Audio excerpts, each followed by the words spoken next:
जब भगवान ने ये कहा कर्माणि प्रविभक्तानि स्वभाव प्रभैर गुण, कि मनुष्य मात्र उससे नहीं बन जाता ब्राह्मण या क्षत्रिय या वैश्य या शूद्र कि जिस घर में जन्म हुआ है, वो अपने कर्म से बनता है।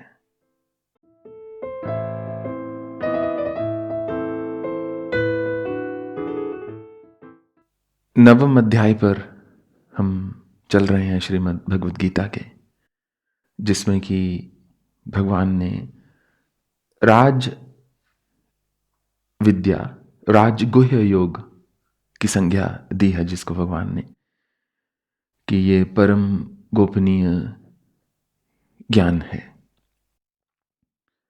अगर कहा जाए तो हो सकता है महर्षि वेद व्यास ने यह संज्ञा दी है बजाय कि श्री कृष्ण के, क्योंकि महाभारत जो है वेद व्यास का लिखा हुआ है।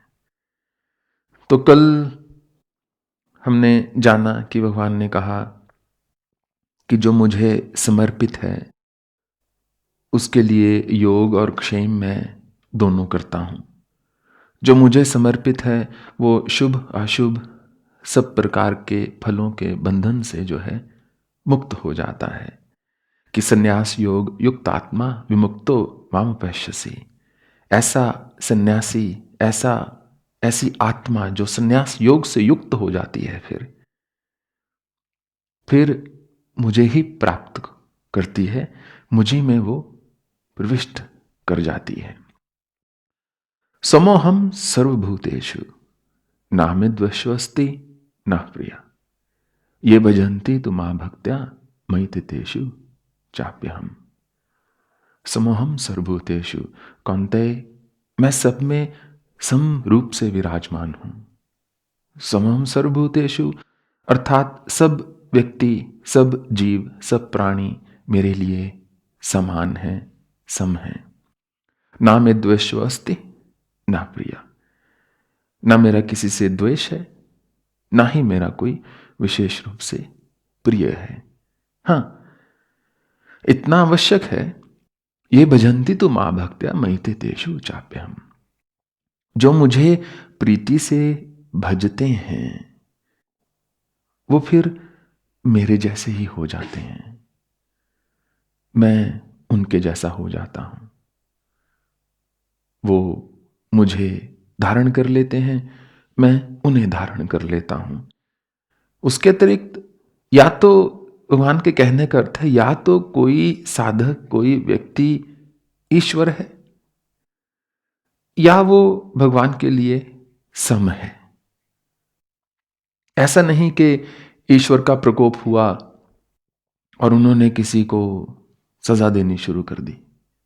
अक्सर जब मनुष्य दुखी होता है तो यही कहता है, हे प्रभु मुझे किस कर्म की सजा दे रहे हो। परंतु यातना और सजा जो है मनुष्य स्वयं को देता है, भगवान का ऐसा कार्य नहीं है।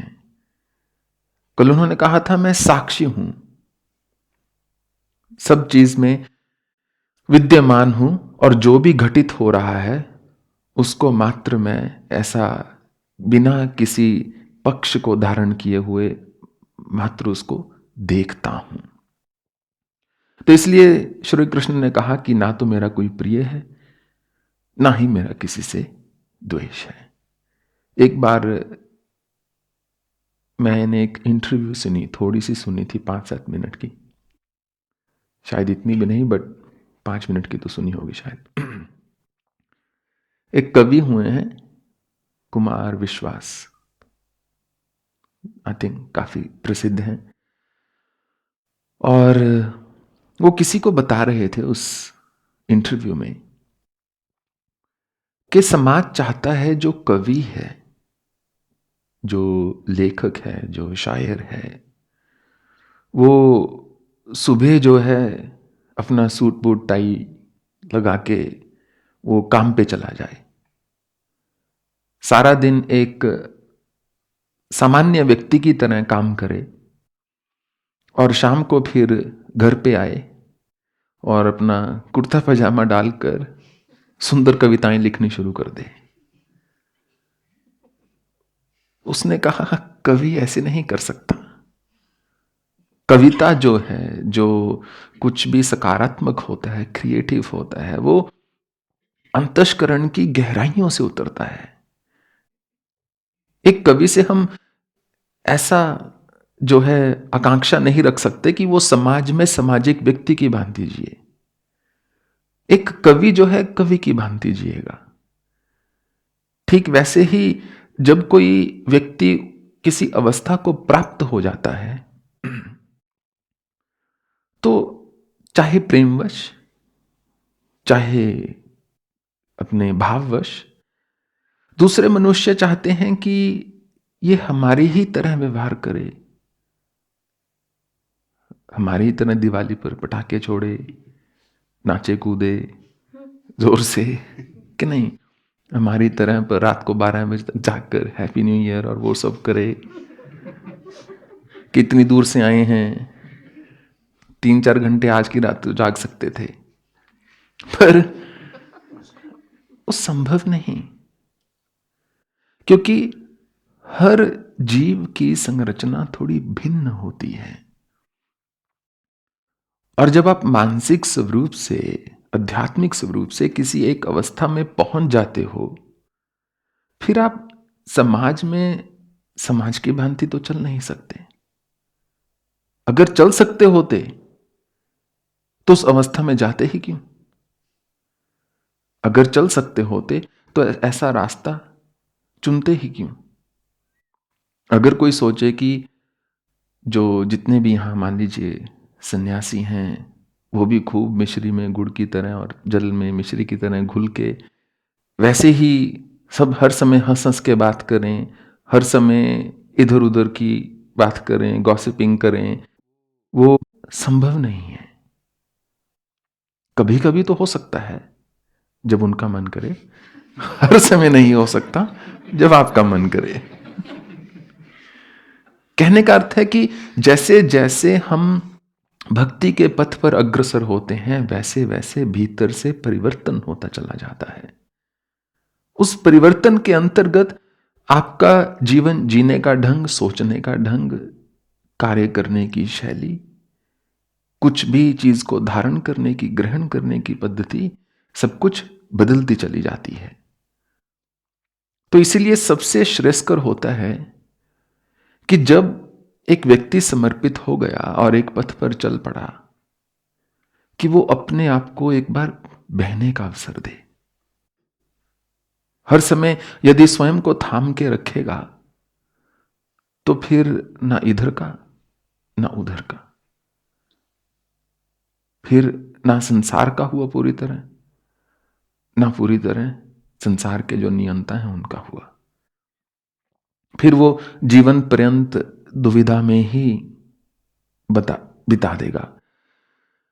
अपि चेत्सु दुराचारो भजते माम अनन्य भाग, साधुरेव समंतव्य सम्यक व्यवस्थितो ही सा।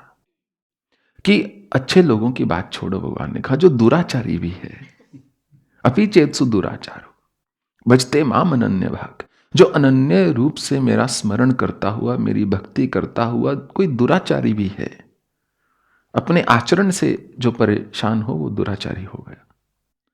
तो उसके आचरण से दूसरे परेशान हो तो दूसरे दुराचारी हुए। आप जानते हैं कि मैं बस व्यंग कर रहा था। भगवान ने कहा जो दुराचारी भी है, कौन थे? उसको भी साधु जानो फिर। साधुरेव समंतव्य, कि जो मेरी अनन्य भक्ति का, क्या इतने दुराचारी बैठे हैं यहाँ? साधु बनकर खुश हो गए। तो जो मेरी अनन्य भक्ति करता है, भगवान ने कहा है उसको साधु ही साधु ही जानो। ये मैं चाहता था कि ये अध्याय खत्म कर दिया जाए, तो इसलिए आप बिल्कुल नहीं हंसेंगे, हंसना मना है। देखो ये गुरु की आज्ञा का पालन हो रहा है, पर ये सब साधु हैं। अपि चेत्सु दुराचारो इसलिए आप हंस सकते हैं, ऐसी कोई बात नहीं। सम्यक व्यवस्थितो ही सो, उसकी व्यवस्था जो मन की होती है वो समता में आ जाती है। जो मेरी अनन्य भक्ति करता है, प्रश्न यही उठता है कैसे पता चले भक्ति हो रही है, भक्ति का स्वांग रचा जा रहा है या भक्ति की कहानी स्वयं को बताई जा रही है। उसका सबसे बड़ा उत्तर भगवान ने स्वयं ही दिया है। यदि वैसा परिवर्तन नहीं आ रहा तो भक्ति में कुछ कमी है। भक्ति के बाद भी जो दुराचारी दुराचारी रहा, वो फिर सदाचारी कब बनेगा?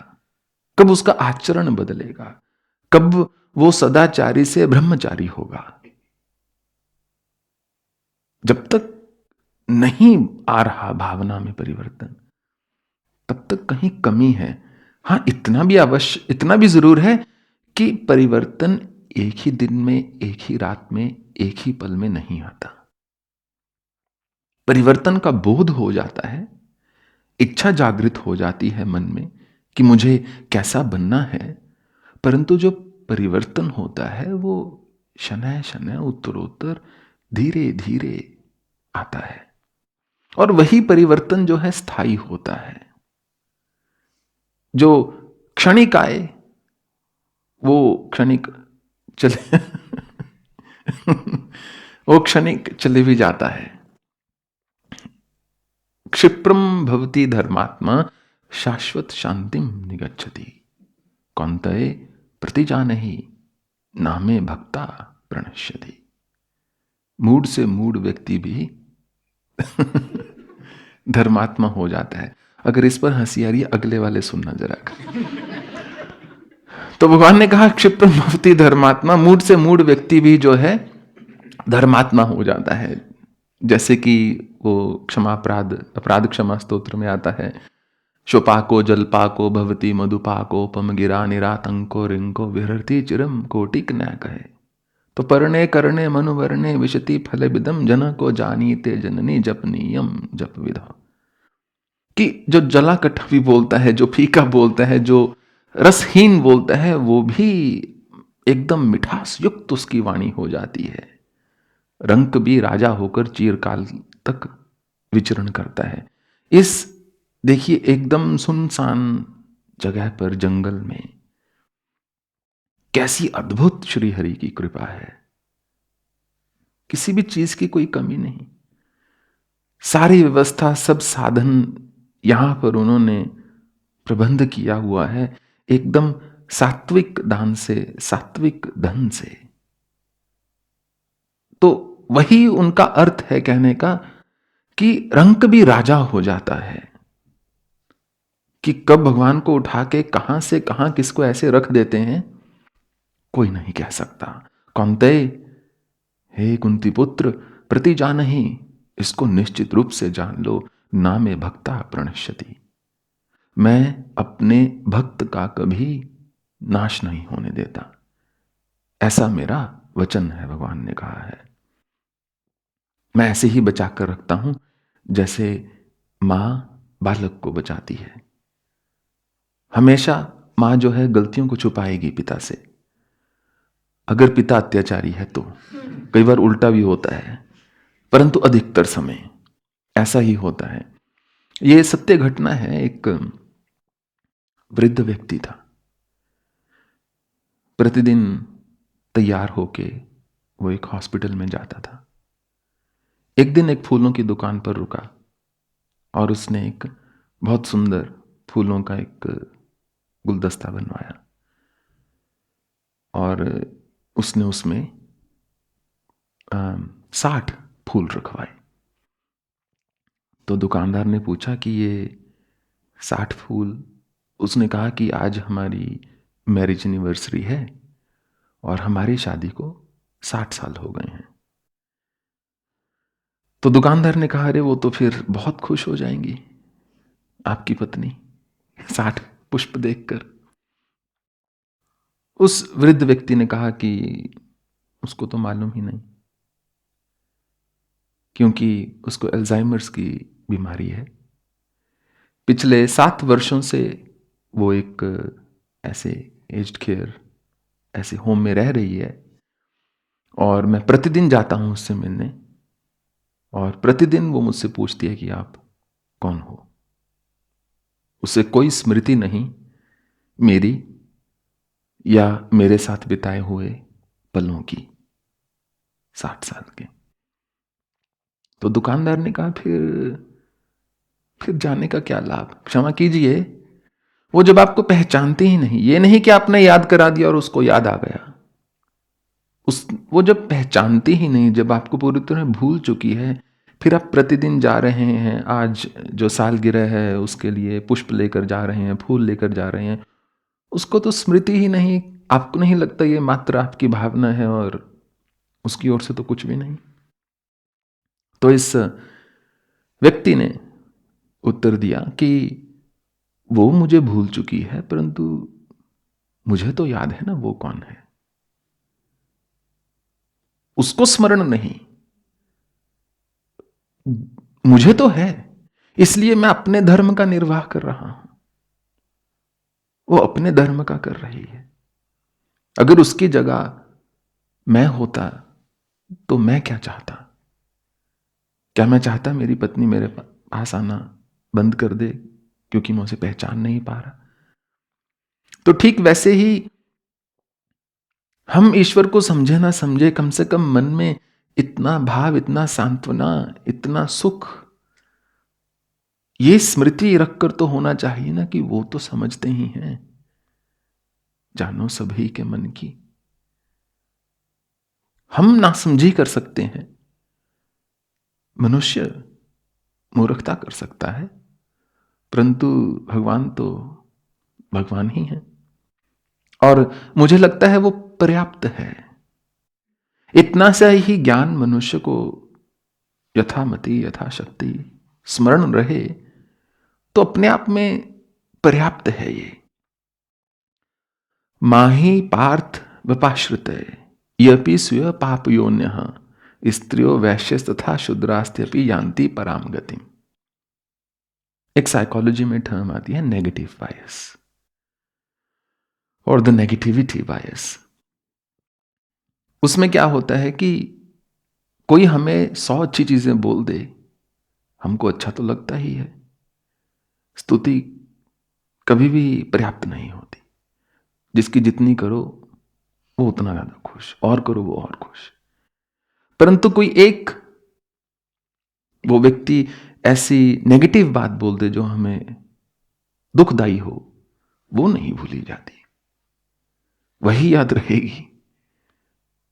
100 लोगों की अच्छी ईमेल आए एडमिन टीम पे, ठीक है आ रही है, 2-4 की नेगेटिव आ जाए तो लगता है आश्रम में व्यवस्था को बदलना होगा कि ना जाने लोग दुखी हैं। मेरे एक सिद्धांत है, एक नियम है सारी ऑर्गेनाइजेशंस के साथ, जब मुझे कोई भी फीडबैक देता है, बहुत सारे लोग ये कह रहे हैं, इतने सारे लोगों ने ऐसा लिखा, उतने सारे लोगों ने ऐसा कहा, तो मैं हमेशा बोलता हूं प्लीज क्वांटिफाई, कितने लोग, 100, 200, 20, 50? नहीं, एक तो ईमेल आई थी उस दिन और एक से मैंने बात की थी। ऐसा निरंतर होता है।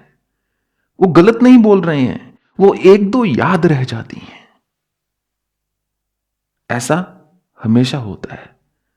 जो व्यक्ति पार्टी में गिलास तोड़े, हर कोई उसकी ओर देखता है। तो रामचरितमानस में शूद्र डोल ग्वाल पशु नारी, उन्होंने वो लिख दिया, शूद्र डोल बाल पशु नारी, या जो भी था, वो मुझे पूरी तरह चौपाई याद नहीं, मैंने तो लिखी नहीं भाई। तो वो लिख दिया। हर कोई गोस्वामी तुलसीदास को उस बात को लेकर पकड़ लेता है। इतनी सुंदर असंख्य चौपाई लिखी, उस पर कोई चर्चा नहीं। उन्होंने ऐसा क्यों लिखा? क्यों लिखा ऐसा भाई? आप ही बताओ, मुझे क्या पता। ऐसा तो है नहीं गोस्वामी तुलसीदास ने फोन किया, महाराज ये लिख रहा हूं, लिख दो। पब्लिशर को आपत्ति तो नहीं, छप जाएगी किताब। लिख दिया, उस समय ऐसी व्यवस्था थी। तो अभी जो श्री कृष्ण ने बोला है उसको सुनकर मुझे मत पूछना ऐसा क्यों बोला। भगवान ने कहा कि वो भी जो पाप योनि युक्त हों, चांडाल हो व्यक्ति, भगवान ने कहा, स्त्री हो, वैश्य हो, शूद्र हो, भगवान ने कहा, वो भी जो है परागति को प्राप्त होंगे यदि मुझे पूजेंगे। अब क्या उन्होंने स्त्रियों को उसी उसमें रख दिया कैटेगरी में? भाई ये आप लोग जानो, आप ज्यादा बुद्धिमान हो। मेरा काम मात्र भर है कि श्री कृष्ण के शब्दों को मैं तोड़ू मरोड़ू ना। ये मेरा धर्म बनता है कि आज के समाज को खुश रखने के लिए मैं उसको तोड़ू मरोड़ू ना, ऐसा ना प्रस्तुत करूं जिससे कि सबको लगे हां ये भगवान कह सकते हैं।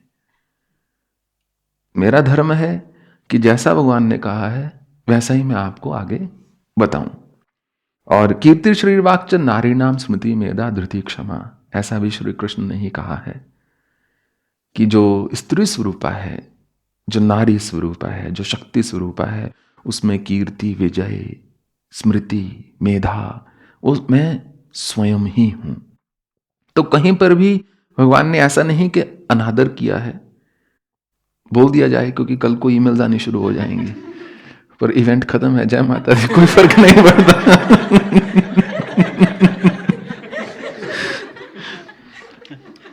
तो ऐसा श्री कृष्ण का वचन है, किम पुनः ब्रह्मणा पुण्या भक्ता राजशस्य तथा अनित्यम सुखम लोकम इमं प्राप्य भजस्व माम। और अर्जुन, उनकी तो बात ही क्या कहें जो ब्राह्मण कुल में पैदा हो गया या जो क्षत्रिय हो गया और वो मेरी पूजा करे, क्योंकि उस काल में, उस समय में आवश्यकता नहीं थी। जिसके पास सब कुछ है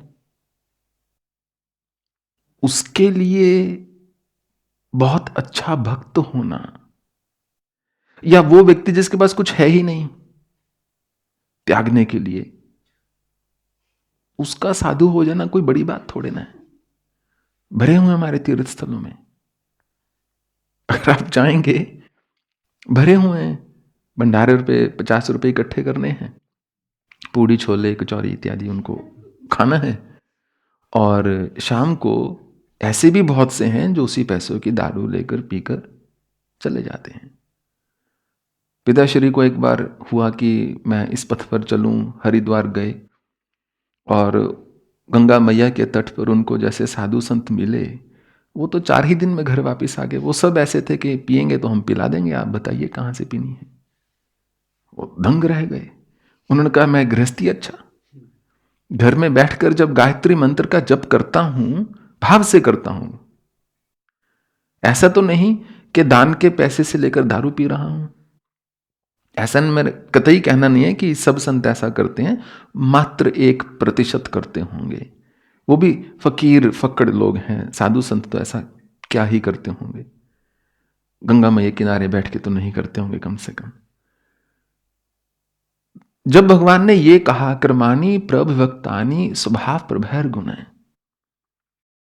कि मनुष्य मात्र उससे नहीं बन जाता ब्राह्मण या क्षत्रिय या वैश्य या शूद्र, कि जिस घर में जन्म हुआ है, वो अपने कर्म से बनता है। तो वो कर्म वाला जो वेद पाठी हो, या जो बुद्धिजीवी हो, या सब और से संपन्न हो, या वो जो ईश्वरम भाव, जो क्षत्रिय भाव में ईश्वरीय एक भाव होता है कि मुझे सबकी रक्षा करनी है, मैं राजा हूं। अगर वो, उनके तो कहने ही क्या यदि वो भी भक्ति के उसमें उतर आए। क्योंकि जब एक बुद्धिजीवी भक्ति के पथ पर चलता है, उसका जीवन पर्यंत का साथ होता है। वो एक पढ़ा लिखा व्यक्ति संशय और समय 2 चीज लेकर भक्ति में उतरता है, परंतु एक बार संशय से आगे और समय के अनुसार चलना शुरू कर देता है तो अपनी भक्ति से फिर विमुख नहीं होता, अडिग रहता है।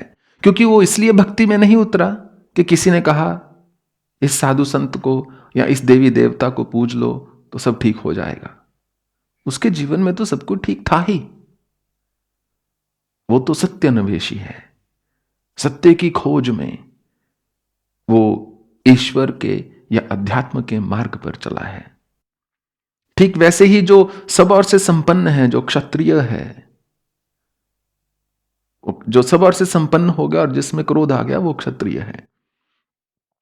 अगर वो भी मेरी पूजा करे तो वो विनम्र हो जाएगा।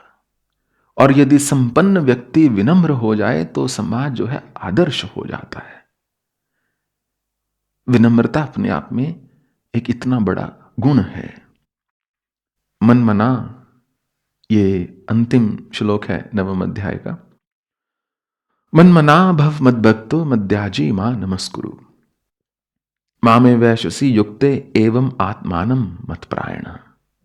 भगवान ने कहा कि हे कौन्तेय, सब प्रकार से मेरा ही भक्त हो, सब प्रकार से अपने मन को मुझी में लगा, मद्याजी मां नमस्कुरु, मैं ही तुम्हारे नमस्कार का अधिकारी हूं, पात्र हूं, इसलिए मुझे ही नमस्कार करो।